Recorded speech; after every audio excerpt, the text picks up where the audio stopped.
Hey everybody, it's Bishop Barron. I want to tell you about a new book from Word on Fire. It's a book that I've written called The Great Story of Israel, Election, Freedom, and Holiness. This is really the second of my COVID books. So during COVID, I had more time. And the first book I wrote was the book on the Creed, Light from Light.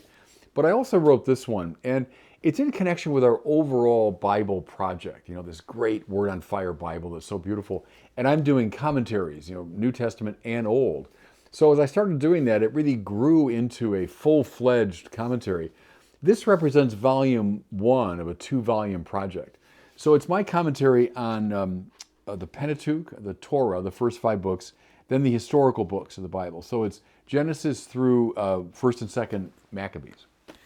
Now, when I was coming of age in the church, the so-called historical critical method was the dominant way of approaching the Bible. This was looking in a somewhat rationalist, critical way to understand the intention of the human authors of the biblical books. As I say in the introduction, there were virtues to that approach. There really were. But there also were some problems with it. And one of the main problems was we tended to forget or lose sight of the themes and trajectories and overall narrative arc of the Bible. We stopped seeing the Bible as one book written by God. Now, to be sure, written by human beings at a particular time and place and all of that.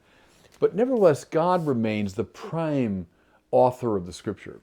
So what is God intending as this great story of Israel unfolds? That's what I'm focused on in this book. There are 1,000 or 10,000 books of historical criticism. Go read them. They're good. They're important. But I wanted this book to bring out the great theological themes and patterns in the Old Testament. Obviously, reading it as a Catholic, as a Christian, I'm very attentive to how the Old Testament anticipates the New, how it points to Christ. Anyway, it's as always with our Word on Fire production team, our publishing team, it's a beautiful looking book. It's got this lovely ribbon, beautifully laid out. So I think you'll enjoy it. The Great Story of Israel. And God bless you.